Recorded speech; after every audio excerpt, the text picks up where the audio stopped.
Hello and welcome to the Boss Battle Podcast. It is episode 10. My name is James, I'm your host, and with me today I've got Adam. Hello. And I've got Carl. Hello. Hello, lads. So, before we get into our usual content, I wanted to throw out a little plea or request to anyone listening who's musical in any way, shape or form. If you'd like to submit us a jingle that you'd like us to use, that you've created, that you're happy for us to use on the show, please do so. Please send it to us at our usual email address, which is bossbattlenetwork@gmail.com. We'd love to receive it. Obviously, you can always send us feedback and your thoughts to that same address. But if you'd like to make us a jingle, we'd love to encourage anyone slightly musical to get in and have a go, because we want to change the one we've got. So, let's get on with our usual podcast. Before we get into our talking points, we've got a few things to cover today. We're going to be talking about Scalebound being cancelled, Zelda and the differences between the Wii U and Switch version that was announced last week, and the Wii U itself stopping production. But we're going to come on to those after we've talked about what we've been doing since the last time we recorded. So, Adam, what have you been up to since the last time we recorded? TV-wise, so I do watch the occasional TV show. I finally finished season 6 of 24. I know I'm well behind. And have you seen them all? Because I know you was watching them. Yeah, I'm well up to date. I'm up to date with all my seasons of 24. Which one was season 6? The one with Jack Bauer nearly dies, saves the world from a terror attack. No, season 1, 2, 3, 4 and 5. Actually, no, it's not season 1. It's when the nuke gets set off in... Oh, yeah. Yeah. That genuinely surprised me. Spoiler alert, but it's however many years old. That genuinely surprised me. There was an episode where they were chasing down a nuke in a building. It's about halfway through the season, isn't it? It's not like it's the end. And you think, there's no way they can let a nuke off. Boom, the nuke goes off. Levels a building and I think kills one of the main characters in that season, does it? I think. Can't remember. Isn't there like a big burly black guy that's in that season? No, he gets killed by Jack Bauer because he tries to kill the terrorists. Ah, yes, that's it. Sorry, I knew it had something to do with it. I don't think I've seen season 6. You must have. You've seen them all. I haven't seen them all. Have you not? You're not up to date? No, because there was one that was done years later that wasn't 24 hours long, was it? It was 12. Well, no, it was an hour-by-hour episodes, but it was 12 hours over time. It was in London. It was really good. I do need to watch it. Wasn't it? Can't remember. Because wasn't Jack Bauer at the one? Yeah, I haven't seen them all, so I can't comment. But Yeah, I know he goes missing at some point. The only nuke I remember going off was one where they're in a plane and he jumps out of the plane. Oh, it's on the ground. Yeah. This one. Yeah. Because it was with that guy that's got Takes cancer. out like 10,000 people. Yeah, I might have. It's just been that long. That was the guy who, he flies. He was his old boss, wasn't he? Yeah. That was early on. That was like season 2, I think. Yeah, no, it's season 3. 2 or 3, he gets radiated fairly early doors, doesn't he? Because season 1 was a standard. Yeah, and season 2 was the one where he was addicted to heroin or something. I think that was season 3 when he was back in charge of CTU. Okay. I think. Yeah, because it was his old boss at CTU, wasn't it? That was the problem. Yeah, they got ill. Okay. Yeah, so I watched that, which I enjoyed. To be fair, I think it's... After watching the first one, which was absolutely brilliant, the others haven't been as good as, where this one I thought was. I really enjoyed watching it. I found the first 3 seasons gripping television. And then, I mean, they all are. I love them all still, but it got more predictable towards it. Yeah, so you know what to expect. But the first season will always be the best. Yeah. Cinema-wise, I watched Passengers, which I know you guys have talked about. I thought it was a really good film. The only thing, I thought the start was a bit slow, which I suppose that's down to having one character on the screen. Wasn't that gripping at the start, but I liked the idea and thought it was really good. I really liked it. I thought we talked about that a lot, didn't we? There's some interesting ideas, some interesting. I'm glad they introduced the robot half an hour into it. Yeah. Well, we talked at length in sort of the half-an-hour car journey home from that film. Actually, we said it's the first film in ages that's provoked that much conversation. Yeah. It wasn't necessarily the best film in the world, but it was the really intriguing idea. It's an original idea, isn't it? Yeah, that's good concept. Not many things are these days. Gaming-wise, I've played and completed The Last of Us Remastered, which I had at Christmas. Yeah, finished it. Obviously, I haven't played this, but is it good? It's on my list of things I'd like to go and have a go. Yeah, it's absolutely brilliant. I only got halfway through it, I think. It's about... I explored everywhere to see what was going on, so I think on average it takes about 20 hours to complete, between 18 and 20 hours. It took me about 24 because I literally explored everywhere, all the different routes you could go.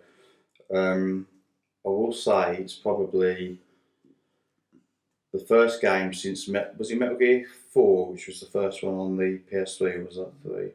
Yes. No, 4 was the one and only one on the PS3. Yeah. That was one of the few games that gripped me and made me want to keep playing it over and over. And I think I completed in like 2 days with all the cutscenes and everything. Wow. This one I completed in just over a week while going to work, and every spare hour I had literally put into it. The twists, the turns. So you're excited for the sequel? Yeah, yeah. Which is probably another year or 2 away, but the whole story is amazing, and the way they make you feel for the characters is you literally feel like you're watching a film. Does the remastered version have the extra DLC?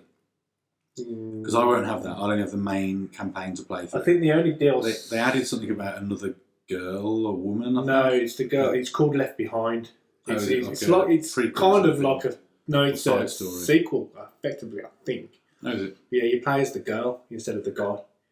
It's not. Is it not that girl? I thought it was a... No, it's the same girl. Is it not? No, it's the same I girl. don't know why I've got visions of a screen, like a box art with a black girl on it.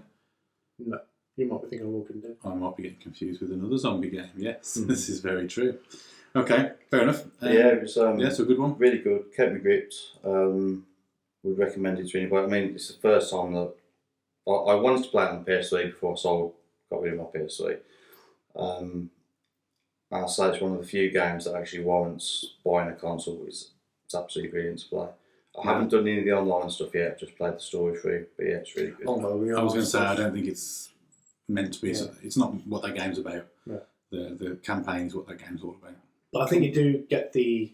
I mean, even if you don't get the Left Behind with it, it'll be cheap anyway. But you can definitely tell it's a Naughty Dog game. Oh yeah, the way it plays and controls. My experience with that game was just stressful. I was like, oh, creep around the corner. Oh no. Oh, I've got no bullets. Oh god damn it! I've got to. I couldn't. So I couldn't sit and play it for that long because I was just getting too stressed out by it. I did the whole stealth thing, so I'd take out as many people as I could stealthily, and then. It is a very good game. I do miss those games that, like Resident Evil, the early series, where they made you fear for your ammo. You know, you see a zombie come around a corner and you think, I've got 5 bullets. Do I put this thing down, or can I get round him without shooting him? Because I might need these in the next section. No, it's very similar to that. I seem to remember this is a nostalgic moment for me, but Code Veronica, I think we played that quite a bit back in the day on the PS2. There was a particular bit in that game, I think, where we got to where we had almost no ammo and there was no way to backtrack. And I think we must have spent quite a bit of time trying to get past a particular stage and work out how we were going to circumvent particular enemies because we'd got no ammo and no way of getting any. That was towards the end, I think. Yeah, it was towards the end. I don't remember the exact bit. I remember that maybe the graveyard might have been a part of it. Yeah, I just remember it being quite tense. Did we cheat at one point, maybe? Did we get that annoyed with it that we just cheated? Can't remember. We might have done. It's a long time. It's going back a while now. Well, I was working at Woolworths back then, so it's got to be 10 years. But I've, and the rest. Yeah, and the rest, in fact, yes. I played it through on normal. 15 years, that is. Oh, shit. Played it through on normal, and the ammo's quite sparse on normal, so I've got no idea what it's like on Survivor. I think it's the hardest setting. But you can replay it through, after completing the game, you can replay it through with all your unlocks already unlocked, and it gives you the guns that you pick up earlier on in the game, so you basically can just murder everybody. I remember one bit where you're going to meet this one guy, and he's got he's like in charge of this little village thing that he's like. Yeah, he's got his own little camp. And you go to one bit and you set off a trap which just puts you upside down, and all these zombies are coming for this girl, and you're upside down, and you've got to shoot these zombies as they're coming towards you. That was just so hard. Yeah. Well, I support that scene for me. So it's not like you're ever going to play it. I am going to play it. It's on my list. Definitely play it. I did set my PS3 back up the other day, and I loaded up Uncharted. And I haven't played that since I played it through that day with you a few years ago now, probably 3 or 4 years ago. And I'm about 75% of the way through, I think. And I loaded it up and I thought, I have no idea what I'm doing. The last part I remember us playing, it was Uncharted 2, wasn't it? Yeah. So and it was the bit with a helicopter when you were in a town. I think it's still got a fair bit. I think Uncharted 2 was quite I'm about 75% of the way through. I did check online. I only know. So you haven't played 2 yet, have you? So 2, without spoiling, it starts you hanging on a train. Well, I played the start of 2, but so that bit is what you work back to. Yes. And then you go on from there. So I just got back to there, back to that starting point, and then I think I'd moved up into some Himalayan high mountain town or something. So I've got to pick it up and carry on from there. But I do want That's to the problem with games like this, isn't it? I remember me and Gaz were playing through Bioshock and had the same thing. Played it, he used to come around like every other weekend. We played it through, and it got to the point where he couldn't come round. So I loaded it up, tried to play it by myself after a few months, and was like, just lost. It was the one in Rapture where you're under the sea. Yeah. So a big maze, and I was just like, but that's generally the problem with those games, unless you commit to them and play them. Well, I got the obviously we played through the first one, but that was a while ago. a long time ago. Yeah. I got the collection, and I just binged all three of them quite quickly. I still haven't got the staying power to binge more than a game at a time.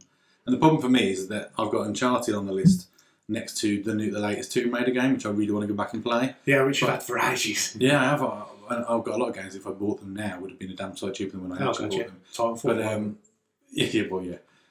But I think what I'll probably try and do is do Uncharted first, because I don't, at least 2, maybe try and get to a point where we can start 3 of them, and then go to Tomb Raider. Because I think if I go and play Tomb Raider now, the visuals, the graphics, the gameplay is going to be so much better than the Uncharted games of old that I'm going to struggle to go back to those. Yeah. And I do really want to play Uncharted 4, so I had Sam Judy collection. I've got it for the PS4. haven't played it yet, but they are remastered, aren't they? Yeah, to an extent.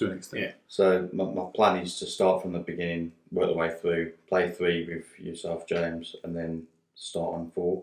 Yeah, I've got 4 to buy. I think I can get it back for about 20 quid. Yeah, we said we were going to buy between us, didn't we? And we'll pass it round. So, cool. Okay, Carl, what have you been up to? One more thing. Forza Horizon, the DLC. That's a Blizzard Mountain. Yeah, Blizzard Mountain, yeah. It's a good add-on. I managed to pick up over Christmas for $16.99. I think it's back up to £32 now. 32 is the 2 passes together. Yeah. So if you buy the 2 currently released DLCs, that's 32. But it's definitely more than £16, isn't it? So it's $16.99 and it's 32 if you buy the 2 of them together. So you save a whole £2 by buying them. I think, maybe I got the 2 together, then I can't remember, to be honest. But it was on offer over Christmas. They reduced it from 32 to $16.99. You probably got them both then. Just quickly talking about it, it's a good add-on. It's a nice idea. It's nice playing on different surfaces. When you're driving around, as you go further up the mountain, the conditions change. So it starts off quite icy sort of roads, normal sort of roads, like as if it snowed. And as you go up, the snow gets heavier. You can feel the traction change, and you can really tell the difference in the surfaces. It doesn't really add that much more to the game apart from that. There's a few nice areas where you can race and do drag races and things. But I wouldn't say that it warrants the money that they're asking for it. I think DLC rarely adds new game elements. No. It is effectively, it's a map pack, isn't it? Basically. With Forza Horizon, probably a bit more advanced than a map pack, really. Yeah. Well, with Forza Horizon, there is a lot to do. So it's a bit the same though, isn't it? I mean, I've not played it again for a while. I just seem to just go back and do the Goliath race because I just love doing the Goliath races. The best thing I think about Forza Horizon is having mates to play with. Yeah. If you're playing by yourself, I don't think there's that much there. Because like you said, it's very samey, basically just racing around the track and more doing jumps and things. Yeah. Which when you bring your mates into it and you have build competitions and race competitions, it's good. I'd like to get a little bit further through it and maybe do that one evening, get the 3 of us on together. That could be interesting. Yeah. Because I've only played it on my own and I liked it, but I wasn't that bothered. The one issue I had with the Blizzard Mountain DLC is the fact that they're in Australia. They do have snow in Australia. Yeah, but not as much as it's going to be on that DLC. Into Australia they do, but not as close to a beach as that. Yeah. It'd be a lot longer drive. But if it was realistic, you'd be driving for about 7 or 8 hours. Drive up the mountain from the map. You have to go to a point. And then teleport. I just think it would have been better if they said, we've moved the horizon to the French Alps or something all of a sudden. I just think it would have just But then they're eating into the next game, aren't they? Where they're probably going to go there anyway. But then that'd just be snow, and then where would you have the normal roads? I don't know. It just didn't seem right. But I mean, it's a game about jumping 3,000 foot in the air. And I suppose it's what I was going to say. It's not like it's a realistic driving game. But it's an arcade game, isn't it? I am interested to see whether they carry that over to Forza 7. that's coming out next year. Or Snow. Yeah, the Snow will go like down the rally route, like Gran Turismo did a long time ago. I think they'd have to go down the rally route because I don't think you could. There would be no sane race in the world that would compete in actual snow. No. So the only way you're going to get people on snow would be to do rally. Which is sort of quite interesting. I love the rally on the GT Gran Turismo games. The bothered to create the games for it. I'll get you to play Dirt. No, I hate that. I liked the arcadiness of the GT version of rally. Yeah. I don't have any interest in playing a proper simulation. This is just it's off the charts. A lot of people called it the Dark Souls of racing games. Yeah, no. Because you literally there's no A's or nothing. It's really hard. And you just flying. You literally have to pretend like you're actually driving the car. Oh, I've got to be a little bit careful there. I can't go that far. Imagine if you had a wheel and pedals and a proper rig. It would be really cool. It would be really good. If you're into your driving, I mean, that wouldn't bother me, but yeah. Cool. And before we go on, just a quick shout out to anyone listening. If the audio is a bit echoey, I can hear it while I'm talking. Inevitably, you'll hear it on the podcast, so apologies for that. The room itself is just a little echoey we're in today, but anyway. Onwards to Carl, what have you been up to? What have I been up to? Not as much Overwatch. Not as much Overwatch. Not as much Overwatch. I've been playing. Obviously, I went through and had a look on the access what was there, and I had a go of Star Wars Battlefront, which I played before, but because there was a 10-hour trial and I played the beta as well. But one afternoon I thought, I'm just going to give this a blast, and I spent a couple of hours on it. And I loved it. It's fun. And normally I'm not very good at first-person shooters, and I was getting quite a few kills. So yeah, been playing that. The audience that plays Star Wars is probably a little bit different to the audience that plays Call of Duty there. Oh yeah. I think that's probably why it's a little... I mean, I had the same. I found myself getting a few more kills than I would normally expect to. Yeah. Because I think I'm not up against, Adam. Yeah. I think also as well, I think with like those Star Wars Battlefront games, it's more objective based. So people are quite happy to just... And it's quite open. People are quite happy just to run to do the objectives. It's definitely worth... I mean, I've already said I'd like to pick up the season pass if it drops in price. I don't want to pay full whack for it because I won't get the use out of it. But if it drops, I'd be well up for that because it is a great game. And if you can get friends on, I think like any multiplayer shooter, they're more fun with your mates. Yeah. And I think I like the fact that you don't have to get... I've got to be really good to get kill streaks, to get perks, to become a hero, or to drive an AT-AT. All you've got to do is get to that token on the map first. Yeah, you've got to in the right place. Which is great. That levels the playing field because it means you're not just getting super ace pilots in X-Wings, you're getting any old random who finds the shield. So again, that keeps that element random. You're not just watching the skies like you do in Battlefield, for example. It's the same people expertly flying these planes around destroying everyone. You get me, who's in an X-Wing and then just goes into a mountain and goes boom and kills no one. That was my first experience in an X-Wing. I got in it and then drove it to a mountain. I think if any of the Battlefront, Battleground or any Battlefield is doing it, any time you get into something that flies, you're going to nosedive into the ground first. Yeah. Because the controls there are so counterintuitive. I don't understand them a lot of the time. I enjoyed the game. It's a good game. We should definitely try and get some multiplayer as a group. Maybe we can get Gareth on. That would be nice. Who knows? Cool. What else have you been up to, Carl? What did I say? Overwatch. Battlefront. Watching a bit of Brooklyn Nine-Nine actually, and coming back to the new season is so good. Oh, we've just been watching random episodes. The new season's on now. There's 4 episodes. Yeah, I think that we might have watched a couple. I've only ever really watched it every now and again. Vicky's watched it a lot of the time. I love it. But there was one point where going back to 24, the character who played David Palmer, he was in it. Yes. As the FBI agent. Yes, that was it. He was a bad guy in the end, isn't he? Yeah. And then just seeing him, I thought, couldn't imagine being a bad guy after 24. No, I know, yeah. So, I was so gutted when he died, spoiler alert. He's such a good guy. Cool. Anything else? No, that was it. Okay. I've also had a fairly modest couple of weeks, so keeping up with the FIFA, having a few games on that, and I think me and Adam, we're going to try and put together a little YouTube series of us in head-to-head Ultimate Team season. So we'll watch me whooping James. Yes, let's see if that happens. So we're going to do that. And other than that, I haven't played much in the way of games, but I've done a bit of television watching. So I watched the Atari documentary on Netflix. Yeah, it's good. Have you seen this? Yeah, you've seen it. It's good. Have you seen it? No. Okay, so the documentary is about... it documents the rise and fall of Atari, but it's ultimately about the landfill dig, which they do to try and find the myth which was E.T. apparently the ET games, along with a whole load of Atari hardware when the company went pop, was supposedly buried in a landfill in America. I can't remember what the name of the town was, but it was in the middle of nowhere.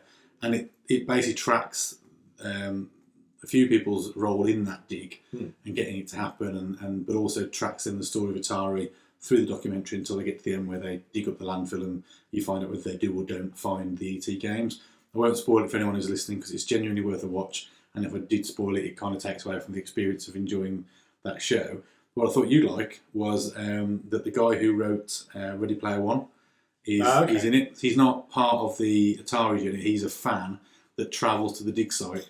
But he's focused on, for some reason, he goes up in his DeLorean with ET in the passenger seat. Yeah. It's a bit bonkers, but he was quite interesting to see. The CEO of Atari should have created a virtual reality world, and when he died, he should have put clues to where he buried Atari. I had no idea until I watched it just how valuable Atari was as a company. At one point when they were because obviously Atari kind of came and went before we got into games. I don't know if either you had an Atari. Yeah. I was Spectrum. I had the 860, was it? Whatever it was, the wooden one where you had the switches on it. That was my first experience with a console. Yeah, I never had it. My granddad had a Pong unit back in the day, but I was really too small for that. Yeah. I was really Spectrum just about. The NES was my first console. Atari ST as well, with the cartridges loaded in the back and the tapes. So I think for a lot of people, obviously maybe a few years older than us, that would have been their childhood. And to have seen that company go so huge and become such a household name, and then pretty much disappear off the face of the planet by the time we were talking about the NES and then Sega and then so on. It's quite interesting to see. Well, they do still release games from time to time, don't they? Under the Atari name. Yeah, but I don't think it's not Atari anymore. Test Drive, was it? Test Drive 2? Atari, was it? Test Drive Unlimited 2? I don't know. I think that was But either way, it wasn't. That won't be Atari as they were then. No. All the guys. The one guy they document through the show is really interesting. He's a psychologist now, isn't he? He's gone on to a different career, but they talk about you've got to watch it, the parties and the way that place used to operate in the 70s or 80s. And they were having drug-fueled, alcohol-fueled sex romps and stuff in the office while they were working. It's mad. It does, honestly. But that was real to them. That was the gaming industry. And he said that's how Atari attracted these genius coders. Because he said they basically come in and go, look, women, and they talk to us here. And there's alcohol and there's pots and stuff. It was mad. You should watch it. It's only an hour long, but it's really interesting watch. So I'll watch that. I'll add it to the ever-growing list. Yeah, it's good. I kind of... It was one of the recommended to me because I think I must have watched a gaming documentary recently. I think I watched the one about indie games. What's it called? I've seen that. It was a good one. And then this was recommended, and I thought, why not? I was going to do an hour on the treadmill, and then I watched it, and it was good. There's another one on there as well, I think. It's got a blue background. I can't remember what it's called though. On Netflix. There's quite a few on there, to be fair. There's one, the snake one that I told you about. Yeah, I did see that was on there, but I decided to go with Atari first. That's really good. Mainly because you told me about the snake one. The indie game one, is that the one that goes through, scrolls up the screen with the different years of consoles? No, it might have been. It's the one where they focus on the developers for Fairs, Braid, and Meat Boy. No, I don't think I've seen that. It's good. The one I saw was sort of a walkthrough from early on to modern. I think that's the one Carl was referring to with the blue background.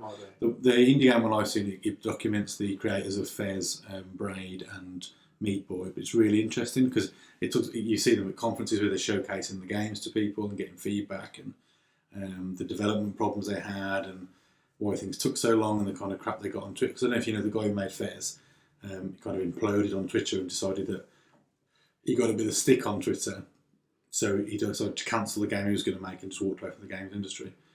That's not covered in the documentary. That's what happened afterwards. But really, really random. But he was under a lot of stress through the creation of the first one. They had all sorts of problems, and it's interesting because you get a bit of a feel for how these indie games come together. And I think with Fairs, was it Fairs? One of the games I focused on, I think it was Fairs. The visual graphics and stuff were all being done by someone overseas in the middle of nowhere. Okay. They were obviously collaborating overseas.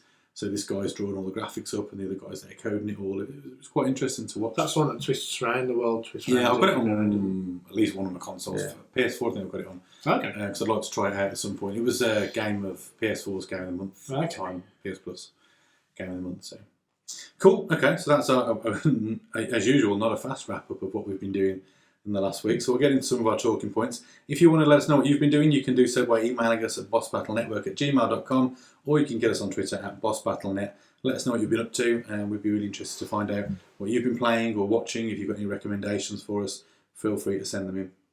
So talking points then, guys, we've got a few things to talk about that happened since we last recorded. Scalebound we'll go with first, which has now been cancelled, unfortunately.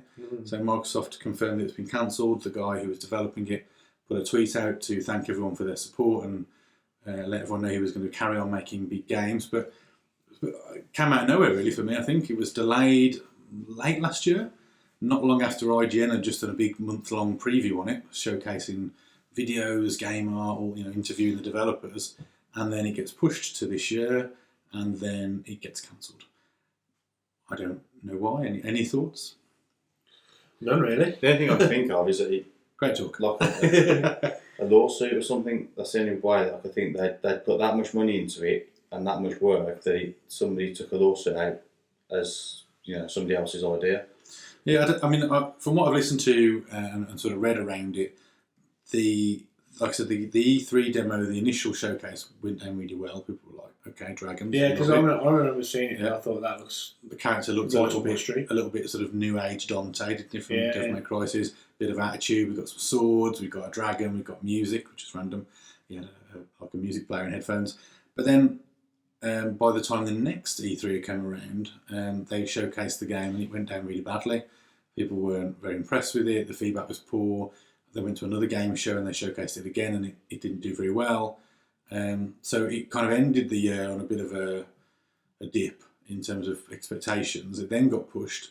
So you wonder was that because they needed to refine something and they didn't hit the deadlines, or? But normally though, if the game's that developed, they'd just release it anyway, wouldn't they? Just to see what money they can Microsoft set a precedent, didn't they? Fable Legends got cancelled last year, and that was the same. Fable Legends was in beta, it was out, people were playing it, and then they cancelled it because the feedback wasn't very good. So I think because both games were going to have big, ambitious multiplayer elements, so Scalebound was meant to be a multiplayer experience. You join your friends with your dragons and you go off and battle and do quests. Oh, really? I didn't know. Yeah. So they've gone for this really big, ambitious world, and I suppose with multiplayer games, it's not that you can just develop the campaign, put it out and leave it. Yeah. You've got to then support it. People will expect DLC. Did they just think it wasn't going to be worth it because the game wasn't good enough? Don't want them doing the Division. Yeah, well, the Division's still doing well. I mean, it's done better now. They've released some really good stuff to fix that, but I guess it depends whether they felt like they wanted to invest in fixing that particular game. I think as well, we've got Scorpio this year, haven't we? I thought that might have been a sort of flagship Scorpio game, but maybe they are focusing instead on a couple of other titles. Crackdown 3 has gone relatively quiet, but it's meant to come out this year, so is that going to be a sort of big Scorpio sell? Because I know Crackdown 3 is heavily reliant on the Microsoft cloud processing power and all this sort of stuff.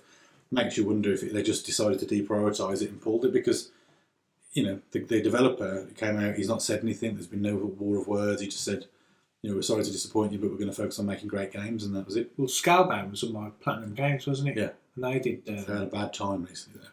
They did Bayonetta, didn't they? Yeah, it didn't, which was a great game, but didn't sell very well. Yeah. And the Bayonetta 2 didn't even come out on anything other than the Wii U. It was a Wii U exclusive, yeah. Which was just balmy, I thought. God, I love Bayonetta. Bayonetta was brilliant. Yeah, but that's the thing, and they've had some... I think they were also responsible for, we'd have to Google this, I'm sure they did one of the Turtles games recently that tanked. Okay. Check it out, maybe I might be wrong. They did a couple of games. Did they do a Transformers game? I'm sure they did a Transformers game. I think they did a Transformers game. So they've kind of got this mix between, they're doing these sort of really poor licensed games, but then they're doing these great original games, but the great original games aren't selling that well. Was it just a case of one bad hit after another and the pressure mounted and they just couldn't deliver on it? I don't know. They did Metal Gear Rising Revengeance. Yeah, but again, that would have sold well with the Metal Gear crowd, but it wasn't. It's not a revered title, as it wouldn't have made millions. I did Transformers Devastation, it was called, 2015. And that one that I classic come up with last week, the Nier Automata. Yeah. That's done by them as well. Yeah, which looks good actually. Yeah. But again, that's probably not going to be a massive selling game, is it? So no. So yes, that's been cancelled. Shame. I think I was certainly looking forward to seeing what that could do. Yeah, that was all. But yeah. So we'll let that one go then. So the next thing I wanted to talk about was Zelda, actually. So we have done the Switch to death. I don't think there's a huge amount to add since our podcast, other than the poor lineup of games coming out on it. So I watched, in fact, there's a really interesting video on YouTube. If you're not aware of Kind of Funny Games, check them out. Colin Moriarty Was Right is the name of the video, and it's about Nintendo Switch. And he basically, in 13 minutes, puts the Switch to the sword. And it's a really interesting video because he makes some really compelling points about the differences between the Switch and the Xbox and PlayStation rivals. Yeah. Things like proprietary hardware being overly expensive, the Pro controllers like 20% more expensive than any of the control pads for the PS4 or Xbox, despite the fact that it is only a control pad. Yeah. He talked about the online service offering being really poor, and the fact that the games you were gifted, like games with Gold Star, weren't even yours to keep. They go back after a month. When you texted me that, I was like, what? Really? That's crazy. So it's a NES and a SNES game you don't even get to keep. There's 20-year-old games you don't get to keep. There was a few things in there, and then one of the ones that stood out to me, which did make me laugh, was he talked about the online services and the chat specifically. Yeah. And he said, obviously, Nintendo have been really reluctant to add that in recent years, but they finally have added it on the Switch, but only via a mobile app, via separate hardware. So you're not even using the Switch hardware to talk to your friends. Now, he made the point that he's been doing that since 2001 on his original Xbox. Yeah. Before iPhones even existed, he was able to do that, yet Nintendo still have yet to build that functionality into their consoles, which just seems balmy.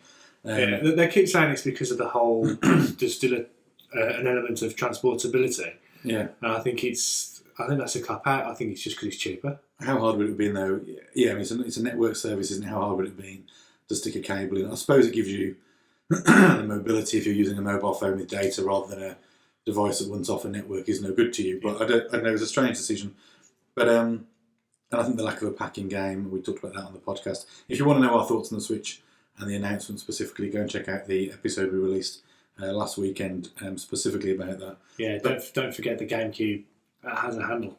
This is true. So what I just wanted to really quickly talk about was I guess one of the key reasons for buying a Switch, or they're hoping you'll buy a Switch if you're an existing Nintendo console owner, is to play the new Zelda, Breath of the Wild. I think you said you like the look of that. I think you opened the podcast actually by you saying how good that looked. Yeah. It's coming to the Wii U and the Switch on the same day. I had a look into, and let me just pull my phone out here and load the relevant page. I've got the details of exactly what the differences are.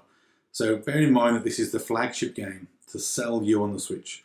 And I know they're going to be hoping they're going to get people who haven't got a Wii U, so there's an argument to be made for that.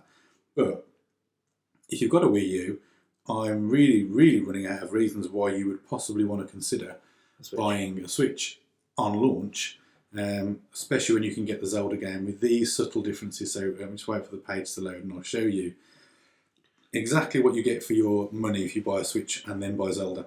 Apart from that, the Zelda's £10 more expensive on the Switch. Yeah, So don't forget that. Don't forget your 1-2 Switch as well, where you don't even have to look at the television. But you've got to buy that. It's £13. 40, wasn't it? It's 35 on Amazon. I checked this one. Wow, it's gone down now. Yeah. Amazon refined their prices on all the Switch stuff, so now the games are 50, not 60, whatever they were before, and it's come down. But so this is the difference, right? So as I said, bear in mind it's going to cost you £10 more plus the £280 console. So if you've got a Wii U, not really much to go. So both will launch on the same day, March the 3rd.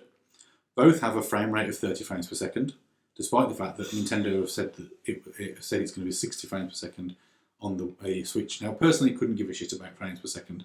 As long as it stays at 30, my eyes are comfortable. Dropping frames is not acceptable, but I don't care. 30, 60 doesn't fuss me personally, especially for story-driven games, because that's what movies are anyway. That's what we're used to. Doesn't personally bother me. I know that's going to upset a lot of gamers who do care about that, but I don't. Both versions of the game offer exactly the same content. On a TV, the Nintendo Switch version of the game will render at 900p, while the Wii U version will render at 720p. So not massive difference there. You probably wouldn't even. No, I'll be surprised if you get. The Nintendo Switch version has higher quality environmental sounds. As a result, the sound of steps, water, grass, etc. are more realistic and enhance the game's open-air feel. Yeah. That sounds like that should be voiced by Ryan Reynolds in the Deadpool costume. Yeah. So the only actual sort of difference is the audio is a little bit different. Higher quality environmental sounds. The physical copy of the Wii U version will require a 3GB install on your Wii U system. Big whoop. Some icons, such as on-screen buttons, differ between the two versions. Well, obviously. And a special edition and master edition of the Wii U version are not available, only the Switch version. So if you want the little sword and all the stuff that goes with it, you've got to buy the Switch to buy that version. So otherwise, really, I mean, obviously you've got the portability that the Switch offers. I mean, for me, do I want to spend £280 and then another £10 on the game to be able to play it on a train or on a commute or at my desk at work or whatever, when you only get 3 hours of battery life playing that game anyway, and you've got to charge it again? It just seems bonkers to me. And there's so little difference between the two that what would have been a system seller, certainly in my eyes anyway, is instantly thrown out. If it was only coming out on the Switch, there's an argument to buy a Switch. But the fact that you can buy it on the Wii U, and if you're hardcore Nintendo, you own a Wii U. If you are planning to buy a Switch and that dedicated, you've probably got that Wii U already. It's just another fist up the arse, isn't it, basically, for Nintendo fans. Screw you, buy a new console. You could have bought this on your old one for £10 less and save yourself a console. But no, we would like to buy that new console, buy the expensive game, buy a battery pack so you can play it for longer on the move. It just seems mad. It seems like a strange decision. I'm perfectly happy to pick Zelda up on the Wii U. I will not get it at launch because I don't know when I'll have time to play it, and it comes out at the same time as Horizon Zero Dawn, which I really like the look of on the PS4. So there's a lot of games out in March. I think there's Andromeda's out in March. Ghost Recon. I actually meant to mention that. I watched a video because there's not been much come out about that, and it just looked a lot like Destiny to me. A little bit of the gameplay that I've seen, it just seemed like Destiny. Yeah, it's all based in the modern world, isn't it? It's not space. Oh, I'm thinking of Mass Effect. Mass Effect Andromeda. Oh, sorry, I thought you meant Wildlands. No, sorry, Mass Effect. Mass Effect. But then Destiny borrowed from Mass Effect anyway, didn't it? In visual Destiny stuff. for everything. Destiny. Yeah, so if you play it, it borrows heavily from some of the things that Mass Effect has done in the past. But yeah, so I think given that I can get it on both consoles, and my second bit of story here is that after Zelda Breath of the Wild, there'll be no more first-party games from Nintendo for the Wii, so Wii U. So they've basically killed that platform dead now. How old was that platform? It's only a few years. That's ridiculous. There's scope for a third party who used to develop for it, but no one's developing for them anyway. So they're stopping production of the console. They make no more. Obviously, that kind of makes sense with a new console coming out. And Zelda will be the last game they release on it. So they're not even going to release games for the Switch and make them backwards compatible or anything like that. There seems to be a whole load of reasons why the whole situation Nintendo find themselves in or have put themselves in with their customers is just a bad one. Yeah, there's a lot of things about the Switch that aren't good for current consumers on other consoles. They're really, really leaning on fanboys now to support them heavily through this initial launch, because there's 5 games available at launch. I think you've got, I don't remember the one. 1-2 Switch, which is not a game. 1-2 Switch, but I'm honest, 1-2, no, that's not available at launch. Really? No. So most of what was in the console announcement wasn't available at launch. So you've got 1-2 Switch which I would buy that. That's probably the only game I would buy on that console. Would you buy it for £35 though? Probably because I'd have nothing else to play on my Switch. There you go. But purely because it plays to the hardware's strength. It shows you. It's like a showcase, isn't it? It's the kind of thing that if your friends come around you and they go, "Have you seen the new Switch? Let me show you this." And they go, "Oh, that's good. That's novel." It's like the Wii when you had the sports, isn't it? Yeah. That was what that was. But you got 1-2 Switch. You got Just Dance.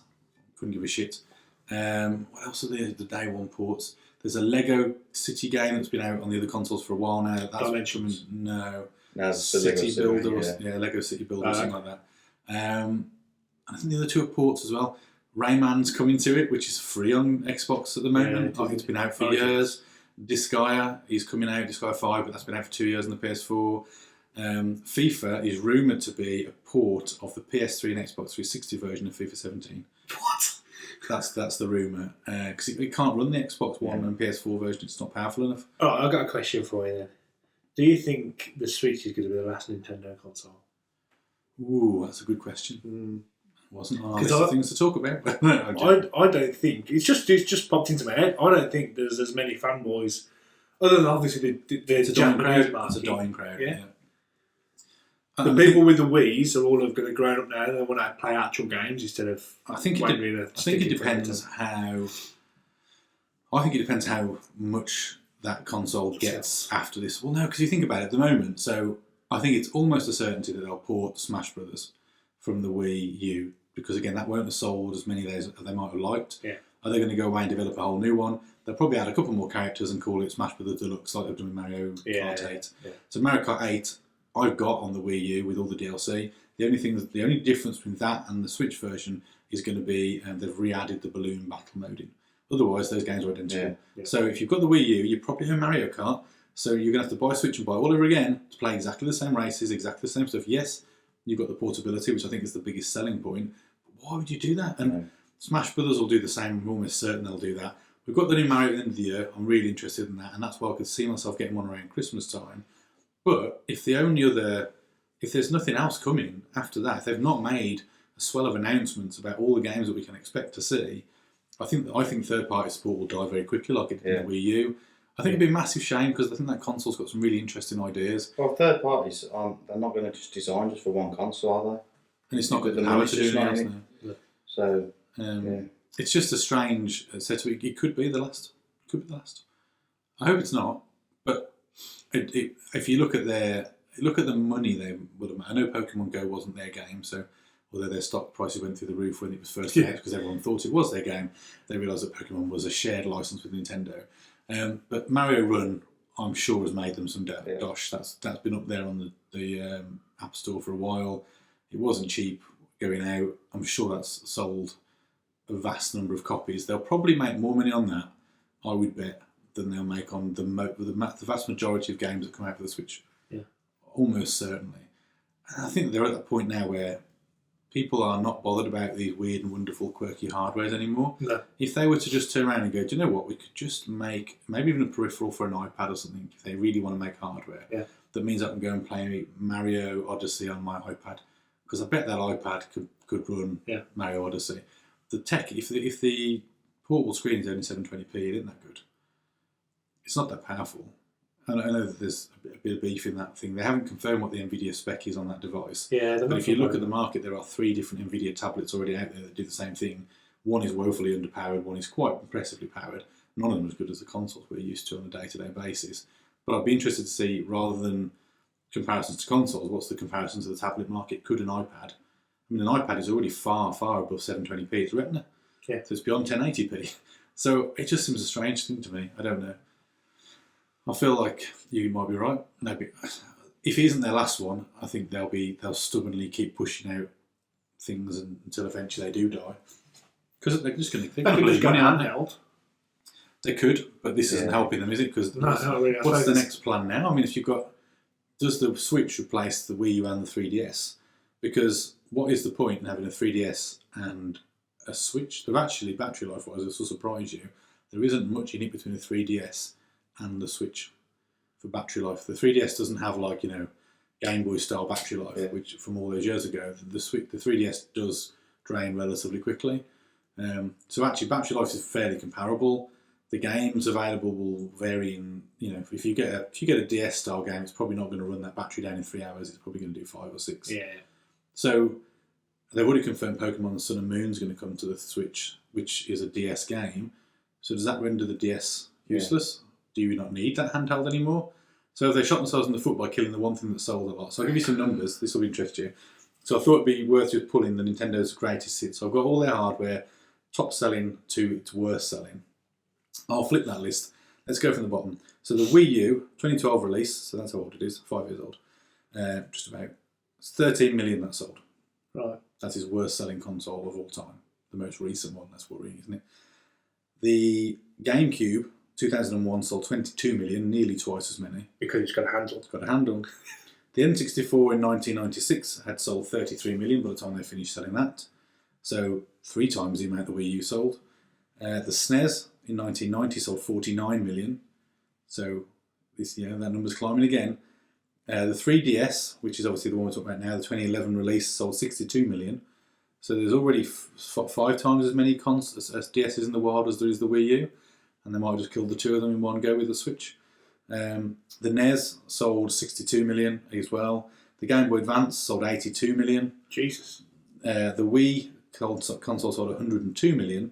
So the Wii sold nearly 10 times as many as the Wii U. The Game Boy itself sold 119 million. And the DS is the number 1 seller at 154 million.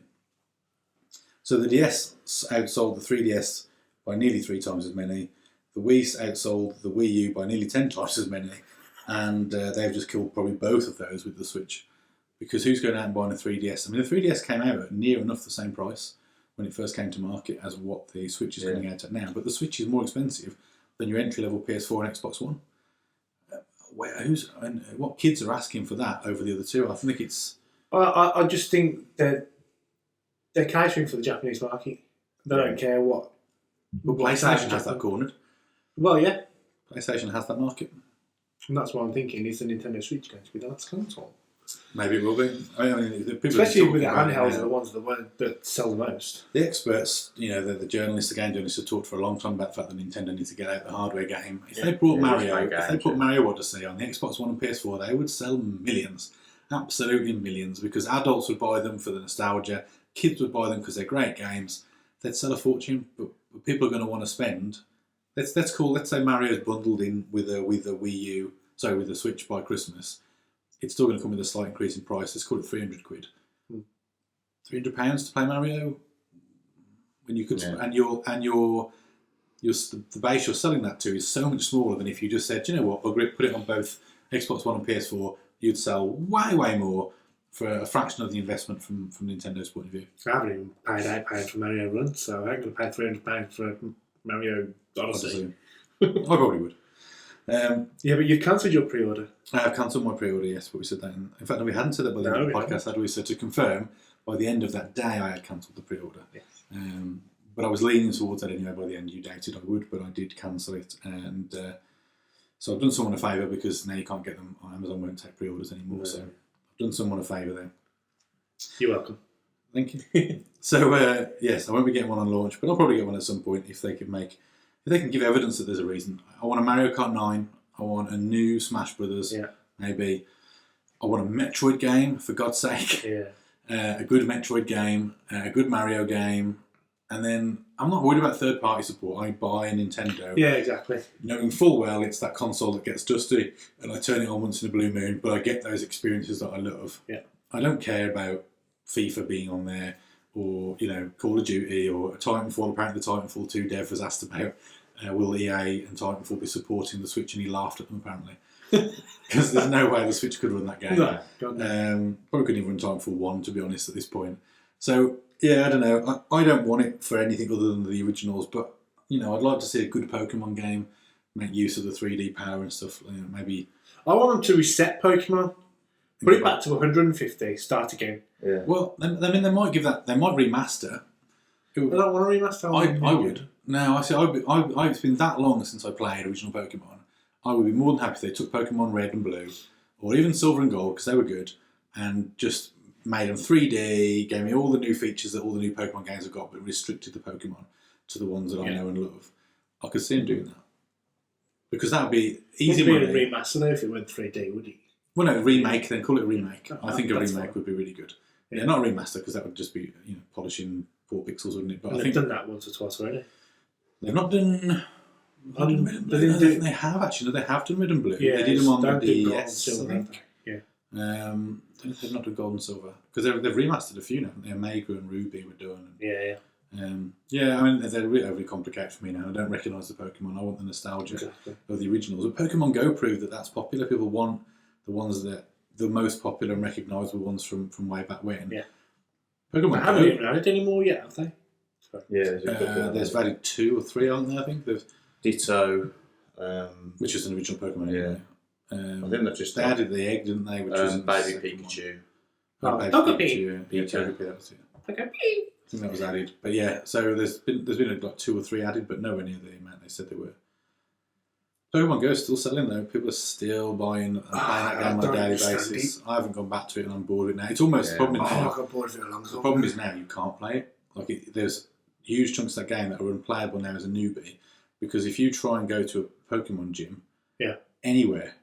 Well, that was the case anyway. It wasn't for me. I was relatively competitive at the point at which they were going up. Yeah. But now, if I jump in, they're at like 2,500-3,000 experience points or more.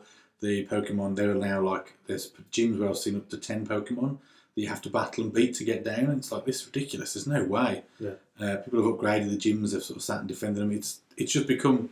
It's a bit like I would describe Call of Duty. If you pick that up 3 months late and you try and jump into an online game, you're going to get slaughtered because you're woefully underpowered. You don't know what you're doing. You haven't got the skills. It's like that Pokemon Go. Only the only way to get up to that level is to pump a load of cash in. Yeah. And level up and catch more Pokemon, level yourself up. It will take you forever. And I think you'll find a losing battle because for however passionate you are about trying to do that, you're never going to... those people are still developing their own Pokemon and getting stronger, and the gyms are getting better and all this stuff. So in the end, it's a losing fight, isn't it? You'll never catch them. Anyway, I think we've rambled on enough about those few points there, so I think we'll wrap it up there and we'll move on, as we always do, and finish with our quiz. It's quiz time! We'll try and keep this one to an hour as close as we can. If you want to get in touch about any of those things we've just discussed, if you agree or disagree with anything we've just said, you can email us again at bossbattlenetwork@gmail.com or tweet us at bossbattlenet. Do get in touch, let us know you're there. Please! So we'll move on to the quiz then. I've expanded this a little bit. We've got a new format for 2017. We did our first one on the last episode. Adam, you weren't there for this one, so you're on a 0. Yeah. Carl, you are on, let me just double check, 15 points, and Chris, who is in the lead but not here today, is on 18 points, so he's likely to see that slip. Woohoo. We've got our stolen keyword countdown from the IGN UK podcast. Hopefully, by name checking them, they'll let me get away with that. So we have a slight twist on our keyword countdown. So just to remind you, Adam, as you've not played for a while, I've got 3 movies. I'm going to give you 10 keywords. The points available for the movie will go down every time I give you a new keyword. And when you get that movie right, I'll ask you both then to guess the rating that it's got on IMDb. Closest person gets a bonus point. And then at the end of the 3, I'll ask you what the theme was. And again, a bonus point for the person who gets the theme. And then we've got our gaming, movie and TV quiz question, multiple choice to finish us off. Sound good? Yep. So, let's get stuck into movie number 1. Are you ready? Yes. So I'm just going to read the words out. I'll do them fairly slowly. You just throw guesses at me. I won't stop until you get it right. Okay? Mm-hmm. End of the world. I'm good. Mother-son relationship. Good versus evil. Shotgun. Trust. Liquid metal. Oh, Terminator. Ooh, you're both right. Liquid metal. I think I'm going to have to give you both that point, I'm afraid, because you literally both finished the word Terminator 2 at the same time. So that's 5 points apiece. I shall give you both 5 points for that. Let me just make a note on my app as we go. Beating an egg, Chris. So, so you were both correct. Terminator 2 was the film. Can you tell me what it scored on IMDb? Carl, I'm going to ask you for your score first. And this is out of 10, Adam, from last we were doing points, point whatever. Or You can do a point to whatever decimal place you want to go to. Okay. 8.5. 8.5, Adam. I'd say 9.2. It's exactly 8.5. Woo! It's a bonus point. So that's 6 points for you and 5 for you, Adam. I dedicate Still a that good bonus score. point to Chris. So, on to the second film then. Are you ready? Yes. Painting. Single mother. Baby boy. Statue of Liberty. Oh, Ghostbusters 2. Correct. So that's 7 points for you there, Adam. How much, and I'll come to you first as you got it correct, what did IMDb, the average user rating, give Ghostbusters 2? 8.9. 8.9 from Adam. Carl says 8.8. 8.8.